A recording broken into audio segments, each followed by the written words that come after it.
Thank you once again, members of the Fourth Estate. Again, this is part of the legal team. We have Wakili Mabea here. Yes, Mabea. And we have Wakili Masharia. And Manso was also with us.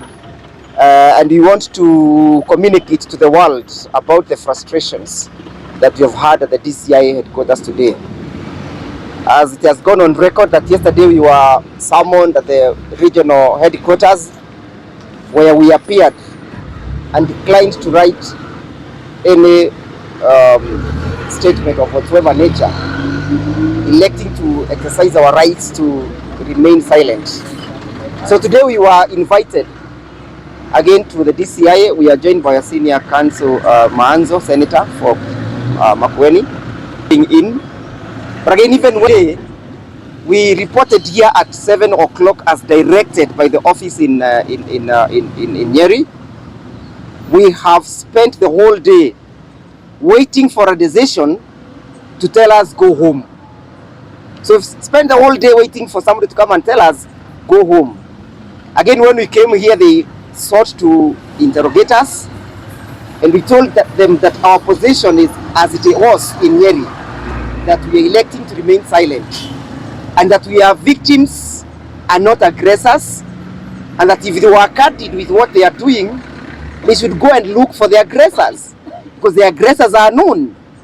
So we declined to cooperate with them on the basis that, again, we are not obliged whatsoever to assist the police in their investigations. We again told them we have a right to remain silent and not to do anything that may be perceived as if we're incriminating ourselves. So that's a frustration we have suffered today. No statement has been taken from us. Nobody has told us where we are here. We have just spent a whole day seated and warming the D.C.I seats. May I allow Mr. Mahanzo, my senior, to weigh in? Yes, thank you. Let me say that the day has been busy, and it has been an exercise in futility.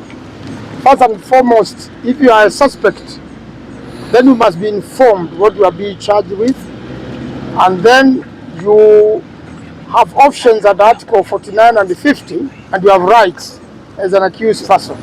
But unfortunately, the people who have been victimized are the ones who are supposed to be investigated, instead of the people who caused problems. And I want to say what happened in Limuru is a very serious security matter, and the security agencies in this country must take it seriously. Some people have been mobilized. They have taken it upon themselves to disrupt social functions. Kenyans are scared of the Subarus without number plates and with hooded persons. We want to know who those people are, because the D.C.I today has assured us that those people are not in their department. We want to know which department of government they come from, and why are they harassing innocent Kenyans? Why are they kidnapping people, abducting people? Some people have been abducted, have never been seen up to today. Really, we want to get to the bottom of this, and as members of parliament, we are going to summon the acting Minister for Interior and for Internal Security, so that he can explain, while we wait for a new minister, he can explain why are there abductions and arrests, and also unconstitutional, and something which doesn't follow the law at all, extrajudicial activities in the country, so that Kenyans can be informed under Article 35 of this country, so that we can know how to improve our security and make sure that every single Kenyan is free, is not afraid of abduction, is free to express themselves and look forward to a better Kenya. So we are waiting. The last word from D.C.I today was they will summon our clients anytime. So when they summon, we are going to obey the summon, and we are willing to assist wherever we are able to, without incriminating ourselves and without our people getting harassed unnecessarily. Let them find who was bringing down the tents where former Deputy President Gachagua was seated. We want those hooded, masked people to be arrested and face the law. Mr. Mabea has...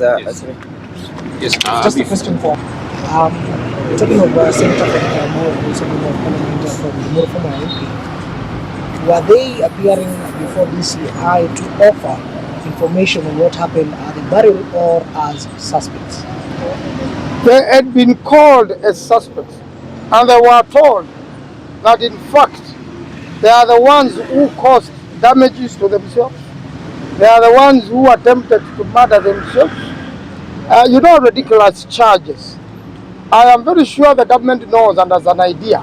The people who disrupted the funeral and the people who injured quite a number of people, destroyed a lot of seats, destroyed property belonging to that family, which was bereaved. Those criminals are known and should be brought to book. And the government knows very well.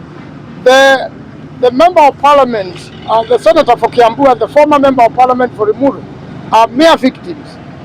For the first time in Kenya, we have seen a victim be victimized further and be accused of victimizing himself. But yesterday when we were called at the D.C.I, the summons that we received on Thursday evening, they indicated that we were going to give information. They suspected we were holding information that might be useful in their investigations. We wrote a letter to them informing them that we have no information, that your guess is wrong. We do not possess or hold any information that may be useful. So yesterday, again, we followed up those summons in anticipation that we are only going to perhaps shed light as invited, again, electing to remain silent. But when we were leaving Nyeri yesterday, the statement, the statement on cautionary statement that was given to us, we were being labeled as suspects, that we are being suspected of malicious damage, suspected of giving false information. That is to say, when our client, the former member of parliament for Rimuru, says that I was abducted, they are saying he's giving false information. So they want to charge him for that. They are charging us for malicious damage. It is our vehicles that were destroyed. It's our vehicles that were damaged. So we are now suspects.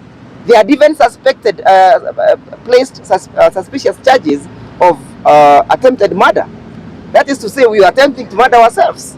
That's the ridiculous aspect of this whole process. Mr. Mabea will address you, then we shall invite the members of parliament. Yes, just a few. I wish to indicate that yesterday, actually, the High Court issued orders of anticipatory bail, restraining the police officers.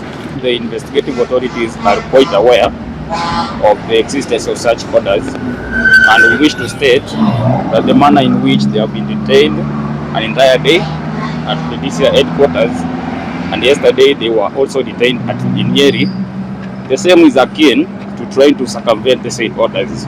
So we'll be moving back to court to file a contempt of court against the D.C.I, in which it is our claim that it is illegal to just arrest our clients when they have orders. That is all. Thank you. Okay.